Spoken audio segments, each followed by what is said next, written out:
सबको नमस्कार। ऐसा कोई प्रांत देश में नहीं है जहाँ पर कि प्रांत के प्रत्येक परिवार में एक ही भगवान की पूजा होती है।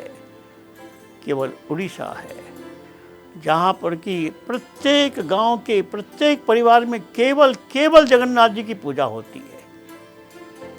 सारे देश में ऐसा कोई मंदिर नहीं है जहाँ लकड़ी के भगवान पूजे जाते हैं।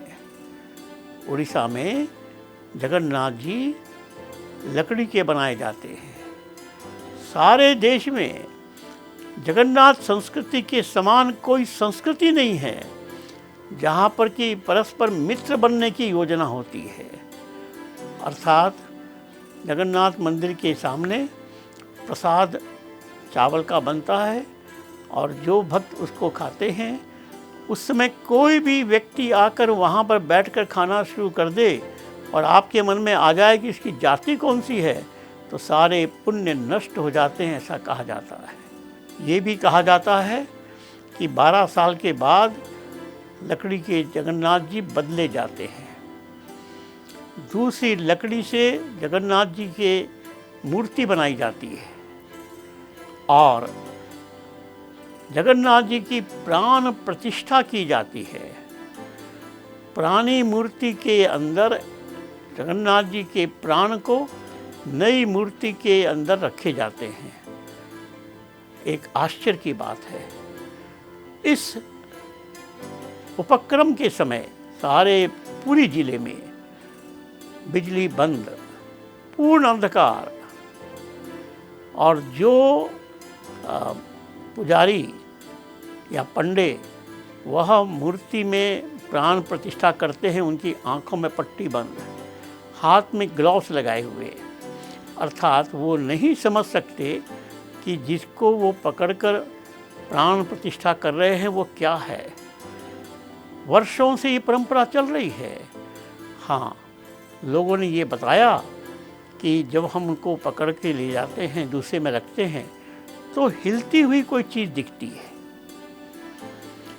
ऐसा कहते हैं कि भगवान कृष्ण, उनकी जब मृत्यु हुई तो सारे शरीर का तो अंत हो गया, लेकिन उनके प्राण अभी भी जगन्नाथ जी के मंदिर में जगन्नाथ जी की मूर्ति के अंदर जीवित हैं।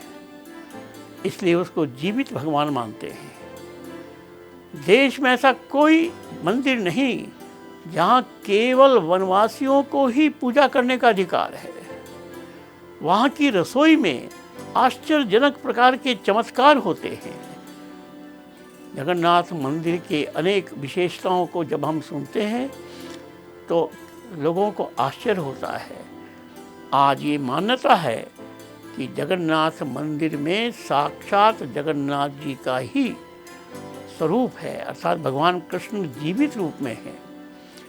एक नई बात, ऐसा कोई देश मंदिर नहीं जहाँ भाई और बहन की पूजा होती हो। यहाँ कृष्ण जी हैं, लेकिन कृष्ण जी के साथ उनकी बहन सुभद्रा जी और उनके भाई बलराम जी, इन तीनों की पूजा होती है। कृष्ण जी की पत्नी का अलग से छोटा सा मंदिर है। भाई बहन की पूजा, यही समाज के उद्धार का एक मार्ग 1000 साल पहले शंकराचार्य जी ने खोजा था। हमारे समाज में जितने स्त्री पुरुष हैं, सब परस्पर भाई बहन हैं। पति पत्नी का संबंध ये एक अलग है, लेकिन समाज में हम सब भाई बहन हैं। इस स्थापना के लिए केवल जगन्नाथ जी के ही मंदिर में भाई बहनों की पूजा होती है। प्रतिवर्ष एक निश्चित अवधि में जगन्नाथ जी रथ यात्रा निकलती है। ये रथ यात्रा क्या है? जगन्नाथ जी अपने भाई और बहन के साथ अपने मौसी के घर में जाते हैं।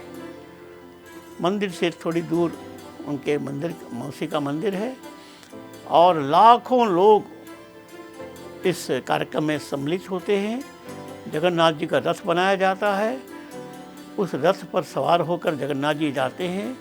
लेकिन रथ के निर्माण की एक नई कहानी है।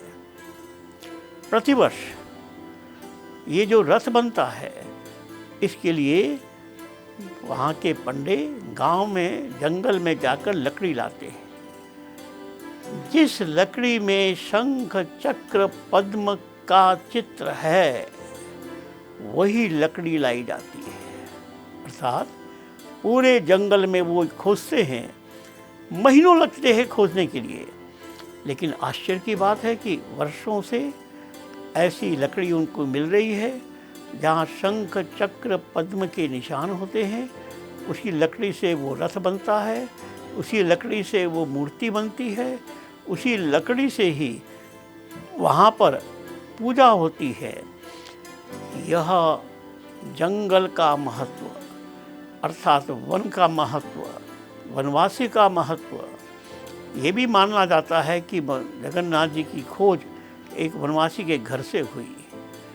जब जगन्नाथ जी अपने मौसी घर में जाते हैं तो उसमें ये भी एक कार्यक्रम होता है कि लक्ष्मी जी जो उनकी पत्नी हैं, वो क्रोध करके जाती है कि तुम मुझको लेकर नहीं आए। यह एक उपक्रम होता है। जगन्नाथ जी मौसी घर में जाते हैं तो समाज के साथ बहुत हंसी मजाक, मित्रों में जैसी बातें होती हैं वैसी बातें करते हुए वो यात्रा निकलती है। कहने का अर्थ ये है कि जगन्नाथ जी जगत के नाथ हैं और वे आज सारे समाज के लिए एक आदर्श हैं, जगत के नाथ हैं।